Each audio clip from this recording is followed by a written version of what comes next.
I never wanted to move to Pinewood. The whole relocation was my mom's idea after Dad left us last spring.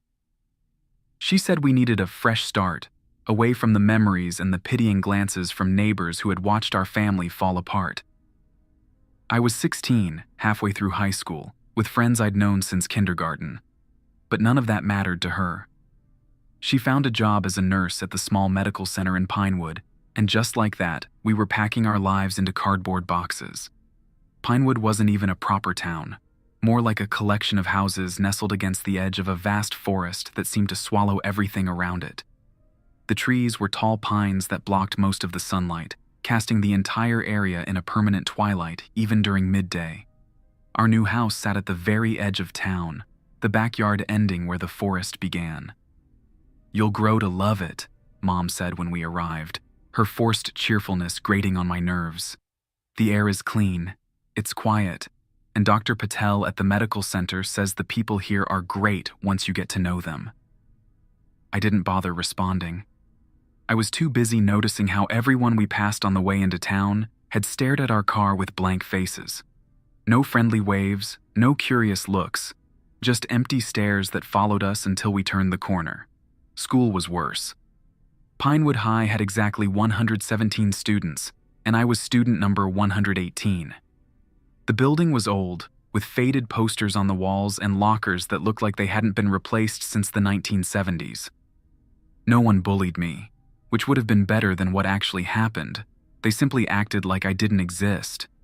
They spoke around me, their eyes sliding past me as if I were made of glass, until Mia Roberts decided to talk to me during lunch on my third day.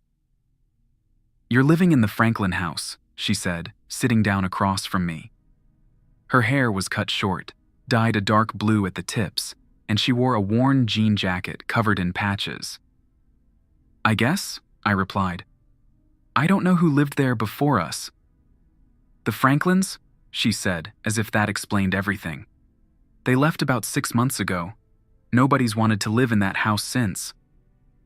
I put down my sandwich. "Why? Is it haunted or something?"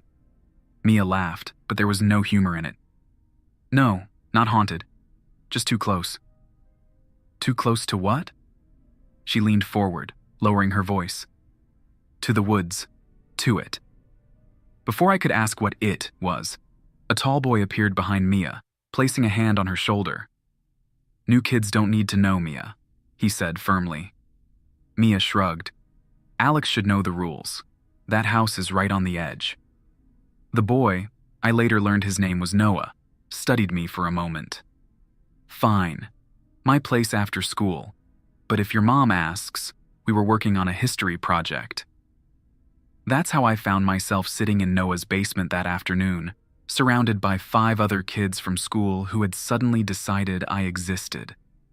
The basement walls were covered with maps of the town and the surrounding forest, with red pins stuck in various locations. "Pinewood has been here for almost 200 years, Noah began, pointing to the oldest map. "It started as a logging camp, but the loggers kept disappearing. They blamed wild animals at first, but too many people went missing. They were about to abandon the settlement when someone figured out the rules."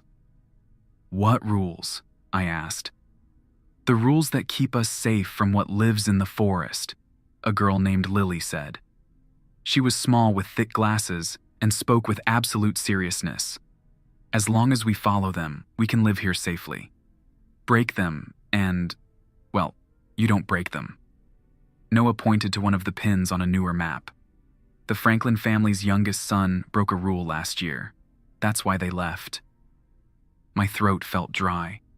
What happened to him? The room went quiet for a moment before Mia spoke. "Nobody knows for sure. He went into the woods at sunset. That's rule number 1. Never enter the forest between sunset and sunrise." "No, Noah corrected. Rule number 1 is, never look directly at it if you see it." "Wait," I said. "What exactly is it?" Lily pushed her glasses up her nose. "Nobody really knows. Some people call it the Keeper, others call it the Forest Walker. Nobody who's gotten a good look at it has ever been able to tell the story afterward." But it's there, Noah said. Been there longer than the town.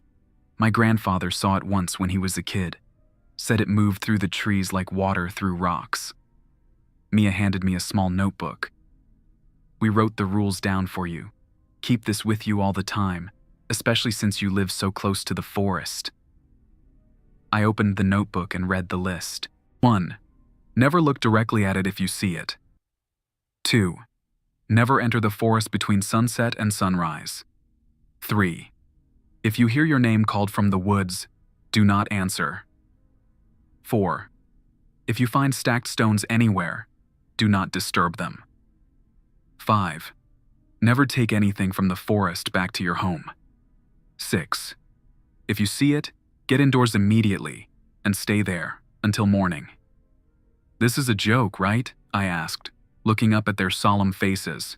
You're just messing with the new kid. I wish we were, Noah said quietly. But everyone in Pinewood knows the rules, even if they pretend they don't, even if they never talk about it. My dad's on the town council, Lily added. They have a special budget just for forest management, but it's really money set aside for when people go missing, to help with the searches and other expenses. I handed the notebook back, but Mia pushed it toward me. Keep it. Memorize them. Your house is too close to simply ignore the rules. I took the notebook home, still convinced they were playing an elaborate prank. Mom was working the night shift at the medical center, so I had the house to myself. I tried to focus on unpacking the last of my things, but I kept finding myself staring out my bedroom window at the wall of trees behind our house. The rules seemed silly in the safety of my room. A creature in the woods? People vanishing? It was probably just a local legend used to keep kids from wandering off and getting lost. Around 9 p.m., I decided to prove to myself that the whole thing was nonsense. I grabbed a flashlight, put on my jacket, and stepped out into our backyard. The air was cool and still. The forest loomed ahead, a black wall against the darkening sky. I switched on my flashlight and walked to the edge of our property, stopping at the invisible line where our mowed grass gave way to the wild undergrowth of the forest floor. I shined my light between the trees, seeing nothing but more trees and darkness. See, I said to myself, nothing to be afraid of. That's when I heard it. My name, whispered from somewhere in the dark between the trees. Alex. The voice was soft, almost gentle. It didn't sound threatening. It sounded like someone I knew was there, just out of sight, waiting for me. Alex, come here. I felt a pull, an urge to step forward, to find whoever was calling me. My foot moved forward on its own, crossing the boundary into the forest. Then I remembered rule number 3. If you hear your name called from the woods, do not answer. I backed away slowly, my heart beating faster with each step. I kept my flashlight pointed at the ground, too afraid to shine it into the trees again. When I reached our back door, I fumbled with the handle, nearly dropping my flashlight in my rush to get inside. Once inside, I locked the door and leaned against it, breathing hard. It was just my imagination. Had to be. Maybe a bird or the wind through the trees had made a sound that my mind turned into my name. But deep down, I knew better. I went to bed that night with the notebook on my nightstand, no longer thinking it was a joke. I lay awake for hours, listening to every creak of the house, every rustle outside my window. When I finally drifted off to sleep, I dreamed of walking into the forest, following the sound of my name, deeper and deeper, until the trees closed in behind me, and I knew I would never find my way out again. The next morning, I was exhausted, but determined to learn more. At school, I sought out Mia during first period. I heard my name last night, I whispered when I sat next to her. From the woods. Her face went pale. You didn't answer it, did you? I shook my head. No, comma. I remembered the rule, but it knew my name, Mia. How did it know my name? It knows everyone's name, she said simply. That's why that rule exists. Has anyone ever answered? What happens if you do? She looked around to make sure no one was listening. My cousin did 10 years ago. They found her shoes at the edge of the forest the next morning. Nothing else. During lunch, Noah and his friends invited me to sit with them, and I noticed how the other students gave our table a wide berth, as if we were carrying something contagious. People in town don't like to talk about it, Noah explained when I mentioned this. They think if they ignore it and follow the rules quietly, they'll be safe. They don't like us documenting things. Documenting? I asked. Lily nodded. We've been keeping records, sightings, incidents, patterns. My dad has the official town records going back 50 years, but we know there are more that they don't include in the official count. How many people have gone missing? I asked. That we know of? 23 in the last 50 years, Noah said. But there are probably more. People who broke the rules and their families just left town afterward, like the Franklins. What does it look like? I asked. Has anyone ever taken a picture? Cameras don't work, Mia said. At least not when it's around. Pictures come out blank or too blurry to make out anything. Some people say it looks like a deer, but standing on two legs, Lily added. Others say it's more like a person made of branches and leaves. My grandmother said she saw it once when she was young, and it looked like a tall man wearing a coat made of bark, but its face was just empty. I shivered despite the warm cafeteria. And the town just lives with this? Why doesn't everyone just leave? Some do, Noah said. But most people stay because they have nowhere else to go, or because the town pays well for certain jobs, or because they've convinced themselves that as long as they follow the rules, they're safe. After school, Noah invited me to join them for what they called border patrol, walking along the edge of town where it met the forest, looking for signs of the creature's activity. We're not going into the forest, he assured me, just checking the boundaries. It's still daylight, so it's safe. We walked along the tree line, staying a few feet away from the actual forest. Noah showed me what to look for: broken branches at unnatural heights, strange scratches on tree trunks, and most importantly, stacked stones. If you find stones stacked like this, he said, pointing to a photo on his phone of 3 stones balanced perfectly on top of each other, don't touch them. It's some kind of marker. We don't know what they mean, but disturbing them is breaking a rule. We had been walking for about an hour when Lily called us over to a large pine tree at the edge of the forest. Its bark had been peeled away in long strips, revealing the pale wood beneath. Fresh, she said, touching the sticky sap. This wasn't here yesterday. Noah took out a small notebook and jotted down the location. That's the 3rd one this month. It's getting more active. Is that normal? I asked. It goes through cycles, Mia explained. Sometimes months will go by without any signs. Then suddenly there will be lots of activity for a few weeks. And people go missing during the active periods, Lily added quietly. The sun was starting to sink lower in the sky, and Noah checked his watch. We should head back. We don't want to be out here too close to sunset. As we turned to leave, I noticed something on the ground near the damaged tree. A small, worn leather bracelet. Without thinking, I bent down to pick it up. Don't!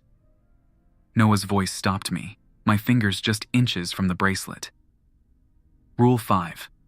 Never take anything from the forest back to your home. I straightened up quickly. But it could belong to someone. Maybe someone who went missing.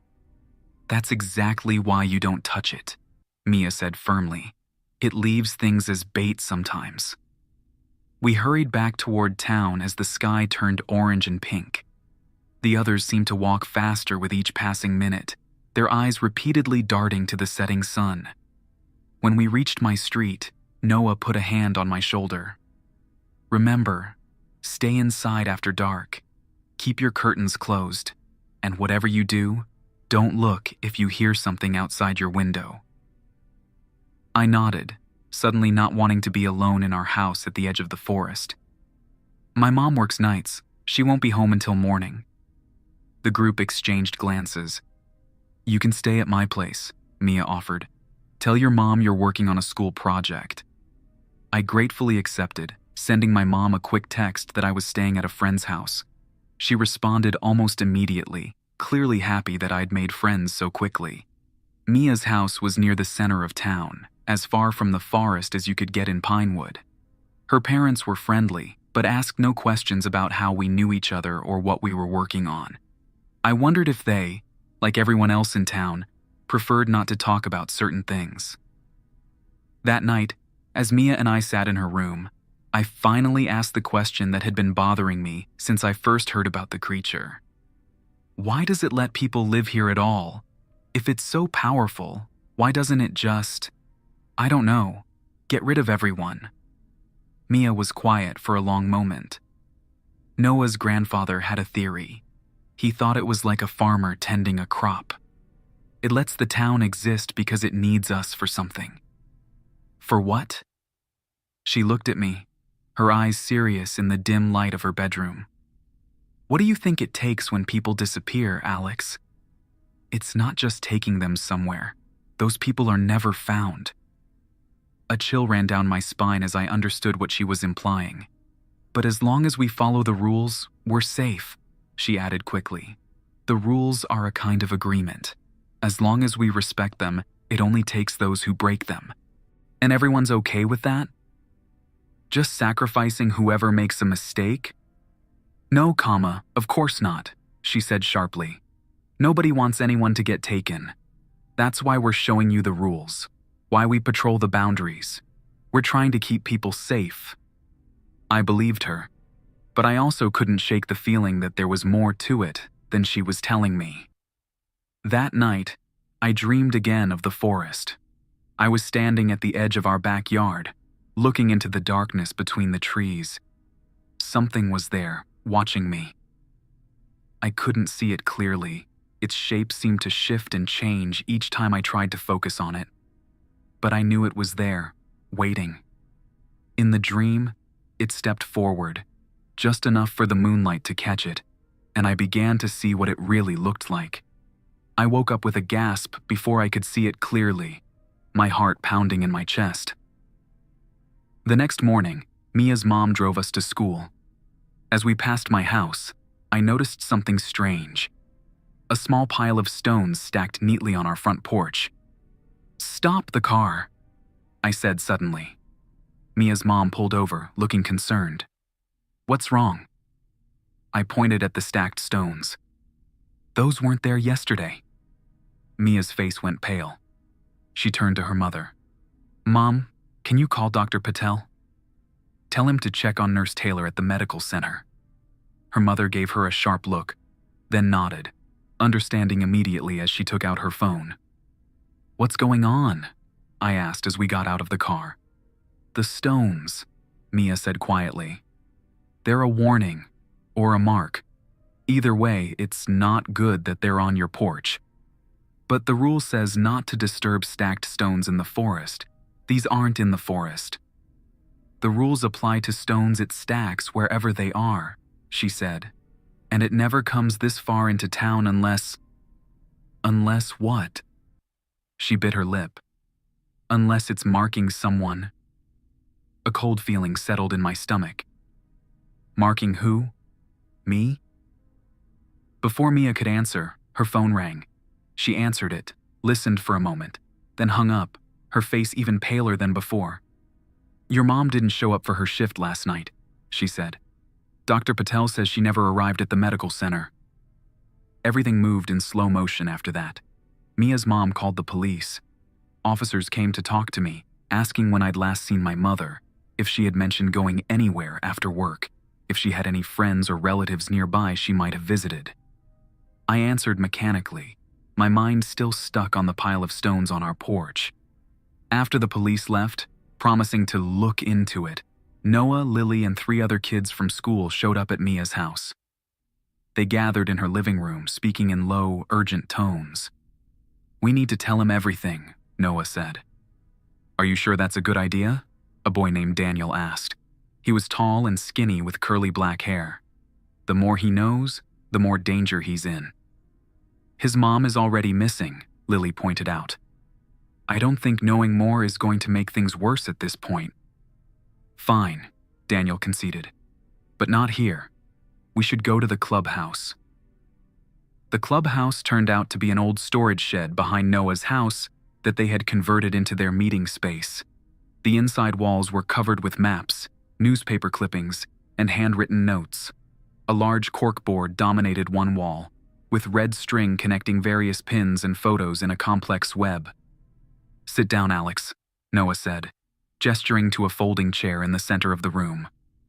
There's more to the rules than what we told you. What do you mean? I asked, my voice sounding distant even to myself. Mia sat across from me, her face solemn. The rules we gave you are the basic ones that everyone in town follows. But there are other rules, older rules, that most people have forgotten or choose to ignore. Like what? Like how to get someone back, Lily said quietly. I sat up straighter. You can get people back? After it takes them? Sometimes, Noah said carefully. If you act quickly enough, if certain conditions are met. And if you're willing to risk it, Daniel added. Risk what? Noah hesitated before answering. The agreement works both ways. The creature allows us to live here as long as we respect the rules and provide for it when someone breaks them. If we try to take back what it's claimed, it might decide the agreement is void, Mia finished. I looked at each of their faces. You think it took my mom? But why? She didn't break any rules. Are you sure? Lily asked gently. The medical center is on the other side of town. To get there from your house, she would have had to drive past the eastern forest edge. The most direct route would take her right past the old logging trail, Daniel added. It's the deepest part of the forest, where the trees grow thickest. Most locals take the long way around, even during daylight. I thought back to the previous evening. Had Mom known about the rules? Would she have avoided the forest edge on her way to work? I couldn't be sure. There's another possibility, Mia said hesitantly. Sometimes, it marks people who have a connection to the forest, people who belong to it in some way. What do you mean, belong to it? I asked. People who were born here, Noah explained. People whose families have lived in Pinewood for generations, or people who, reminded of someone it once took. That's why we asked Dr. Patel to check if your mom arrived for her shift, Mia said. We wanted to know if she disappeared on her way to work or on her way home. Why does that matter? Because it tells us which part of the forest she might have entered, Noah said, and that affects how we find her. I stood up, suddenly angry. So, you're saying there's a chance she's still alive? That we can get her back? Why aren't we doing that instead of sitting here talking? Because we need to be sure, Daniel said firmly. If we go in unprepared, we could all end up missing. Or worse. And because there's a price, Lily added softly. Always a price. I don't care about the price, I said. She's my mom. Tell me what we need to do. The group exchanged glances, having some silent conversation I wasn't part of. Finally, Noah nodded. First, we need to be sure it has her. And for that, we need to see its marks. The stacked stones? I asked. Those are just warnings, Mia explained. When it actually takes someone, it leaves a different kind of mark, usually at the place where the person was taken. Noah checked his watch. We have about 5 hours until sunset. If your mom disappeared on her way to work, the mark would be somewhere along the road between your house and the medical center. And if it was on her way home? I asked. Then we'd need to look on the other side of town, Lily said. But let's check the route to the medical center first, since that seems more likely. We split into pairs to cover more ground. I went with Mia, walking slowly along the roadside, checking every place where the forest came close to the pavement. The others spread out to cover different sections of the route. What are we looking for exactly? I asked as we walked. It's different each time, Mia answered, her eyes scanning the ground and trees. Sometimes it's a symbol carved into a tree. Other times it's a pattern of broken branches. Once, it left a circle of mushrooms around the spot where it took old Mr. Gable. How do you know so much about it? I asked. The others said most people in town pretend it doesn't exist. Mia was quiet for a moment before answering. My older brother was taken 10 years ago. He was 16 like you. He went into the forest on a dare at night. After that, my parents wouldn't talk about him anymore. They packed away his things and pretended he never existed. But I was only 6 then. I couldn't just forget him. So you started learning about the creature instead. She nodded. Noah's grandfather knew the old stories. He was town historian before he died. He taught us a lot, showed us the old records that the town council keeps hidden. And have you ever tried to get someone back before? Her expression darkened. Once, 3 years ago, a 5th grader named Ben went missing. We found the mark and tried the old ritual, but she trailed off. What happened? We were too late, or we did something wrong. Either way, it didn't work. And the next month, 2 more people went missing. We continued in silence after that, scanning the roadside carefully. After about an hour, Mia's phone buzzed with a text. Daniel and Lily found something, she said, reading the message. Near the old logging trail turnoff. We need to meet them there. We hurried to the location, where the others were already gathered around a large pine tree just off the road. As we approached, I saw what had caught their attention. A pattern carved into the bark, looking like a series of connected triangles forming a circle. This is it, Noah said grimly. It's fresh, too. The sap is still wet. So it did take her, I said, feeling numb. Last night on her way to work. It looks that way, Lily confirmed. And that means we have until midnight to try to get her back. Midnight? Why midnight? The old stories say the creature keeps what it takes for 1 full day before it's gone forever, Daniel explained. Your mom disappeared sometime last evening, so we have until midnight tonight. What do we need to do? I asked. Noah looked uneasy. It's complicated and dangerous, and like we said, there's a price. I don't care, I repeated. Just tell me. First, we need to prepare, Mia said. We need certain things for the ritual to work. What things? Something that belongs to your mom, Lily said. Something personal, with a strong connection to her. Her wedding ring, I said immediately. She still wears it even though Dad left. She never takes it off. If it took her, the ring would still be with her. Something else then, Noah suggested. A hairbrush, maybe? Something with her DNA on it. I nodded. There's her hairbrush at home. What else? We need to mark ourselves so it knows who we are, Daniel said. That requires blood. Just a drop from each of us. And we need light, Mia added. Not flashlights or phones. They won't work in the deep forest.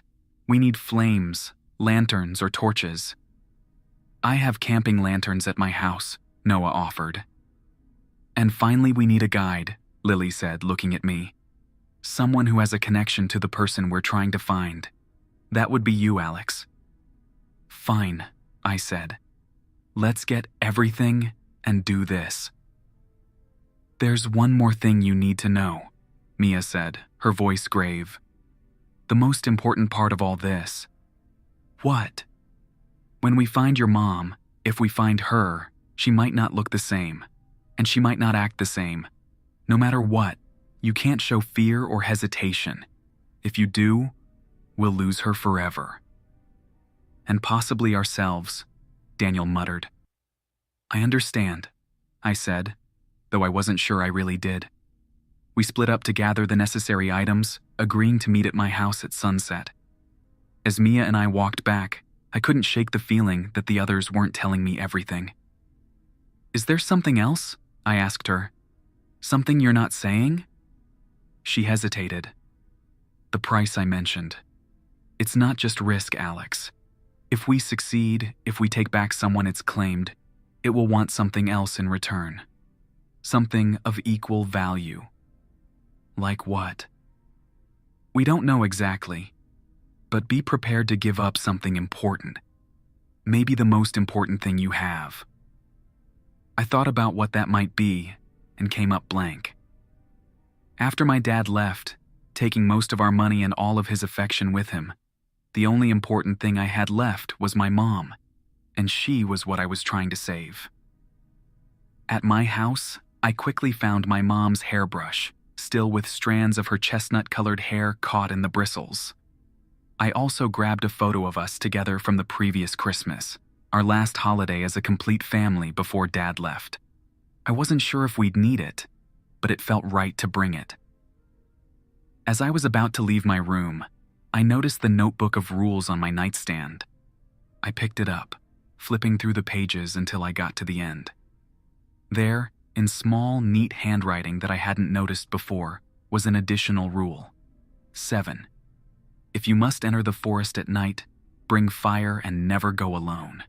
And beneath that, in different handwriting, 8. If it takes someone you love, you have one day to claim them back. But beware the cost. I slipped the notebook into my pocket just as the doorbell rang. The others had arrived, now dressed in dark clothes and carrying backpacks. Noah had the promised lanterns. Daniel had brought what looked like hunting knives, and Lily carried a small first aid kit.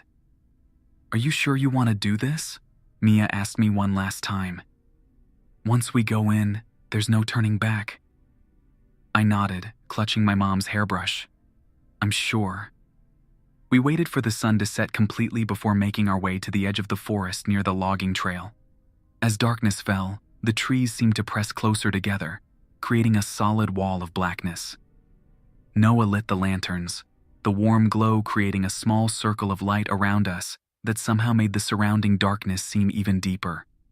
Lily opened her first aid kit and took out a small lancet, the kind used for blood sugar testing. "We each need to mark ourselves," she explained, pricking her finger and smearing a small amount of blood on her forehead. She passed the lancet to each of us in turn. When everyone was marked, Noah handed out the lanterns. "Stay close, don't let the lights go out, and remember the most important rule. Never look directly at it if you see it," we all recited together. With that, we entered the forest, the ground immediately changing from sparse grass to thick, soft pine needles that muffled our footsteps. I walked in the middle of the group, holding my mom's hairbrush tightly in one hand and a lantern in the other. "How do we know where to go?" I whispered. "You'll feel it," Mia whispered back. "A pull toward your mom. That's why you need to be the guide." I concentrated, trying to sense anything that might lead me to my mother. At first, there was nothing, just the dark forest and my own fear. But after we'd been walking for about 15 minutes, I felt something. Not so much a pull as a certainty about which direction we should take. "This way," I said, turning slightly to the left. The others followed without question. We walked for what felt like hours, though according to Noah's watch, only 45 minutes had passed. The forest around us grew stranger the deeper we went. The trees seemed to bend in unnatural ways, their branches reaching toward each other to form archways above our heads. The ground rose and fell in subtle waves, as if the earth itself was breathing. "We're getting close," Lily murmured. "I can feel it." I could feel it too, a heaviness in the air, a sense of being watched from all sides. And the pull toward my mother was stronger now, more urgent. "There," Daniel said suddenly, pointing ahead. In the distance, barely visible at the edge of our lantern light, was a clearing. At its center stood what looked like a massive tree stump, easily 10 feet across, with something lying on top of it. As we drew closer, I saw that it wasn't a stump at all, but a flat, circular stone raised about 3 feet off the ground. And on top of it. "Mom!" I cried, starting to run forward. Noah grabbed my arm, holding me back. "Wait," he hissed. "Remember what we said. It might not be what it seems." I forced myself to slow down, but kept moving toward the stone. As we got closer, I could see that it was indeed my mother lying there, looking as if she was asleep. She was still wearing her nurse's scrubs, her purse still slung across her body. Her chest rose and fell with slow, even breaths. "She's alive," I whispered, relief washing over me. "Don't touch her yet," Mia warned. "We need to complete the ritual first." We formed a circle around the stone platform, each of us holding out our lanterns. Lily took my mom's hairbrush from me and placed it on my mother's chest, directly over her heart. "Now we each say why she should be returned," Noah instructed. "Be honest. It will know if you're lying." One by one, they each spoke about my mother, how she helped people as a nurse, how she had moved here to give me a fresh start, how she was my only family now. When it was my turn, I found I could barely speak past the lump in my throat. "She's my mom," I said simply. "She's all I have. Please give her back to me." For a long moment, nothing happened. Then, slowly, my mother's eyes opened. But they weren't her eyes. They were completely black, with no whites or irises visible. "Remember," Mia whispered urgently. "No fear, no hesitation." I swallowed hard and reached out to take my mother's hand. Her skin was ice cold, but I forced myself not to pull away. "Mom," I said steadily. "It's me, Alex. It's time to come home." Her head turned toward me, those black eyes seeming to look through me rather than at me. When she spoke, her voice was hollow, with an echo that didn't belong in the open forest. "The price," she said. "What is the price?" I looked at the others, uncertain. Noah nodded encouragingly. "Whatever it takes," I said, turning back to my mother. "I'll pay whatever price is necessary." A small, terrible smile spread across my mother's face. "The price is your place." "My place?" I repeated, confused. "I don't understand." "Your place in the town," the voice from my mother's mouth explained. "Never to return to Pinewood. Never to see these friends again. To leave and forget what you have learned." I hesitated. Leave Pinewood. That had been my deepest wish since we'd arrived. But never to see Mia and the others again? Never to know what happened to this town? To these people who had tried to help me? "Hurry," Daniel urged. "You need to decide." "I accept," I said firmly. "I'll leave Pinewood and never return. Just give me back my mom." The smile widened, showing too many teeth. "Done." Suddenly, my mother gasped, her back arching as if in pain. Her eyes squeezed shut, then opened again, normal this time, her familiar hazel irises looking up in confusion. "Alex?" she said, her voice her own again. "What's happening? Where am I?" "Mom!" I helped her sit up, hugging her tightly. "We need to go," Noah said urgently. "Now!" I helped my mother off the stone platform. She was unsteady on her feet but able to walk with my support. She looked around at the forest and the other teenagers with confusion. "What is this place? Who are these people?" "Friends," I told her. "They helped me find you when you got lost." That's when we heard it, a sound like wood cracking, branches breaking. It came from everywhere and nowhere at once. "Run!" Mia shouted. We ran, half dragging my confused mother with us. The forest seemed to close in around us, branches reaching down as if trying to grab us. Our lanterns flickered, threatening to go out despite the fresh fuel Noah had added before we entered. "Keep moving!" Noah called from the front of the group. "Don't stop for anything!" I don't know how long we ran. Time seemed to stretch and compress randomly in that place.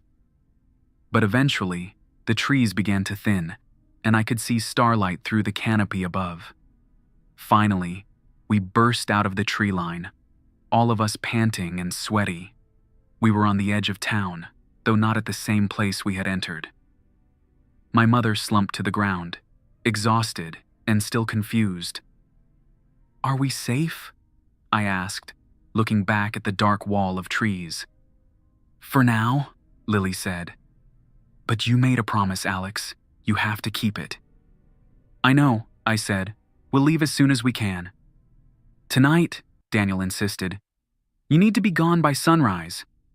My mother looked up at me. "Alex, what's going on? Why do we need to leave?"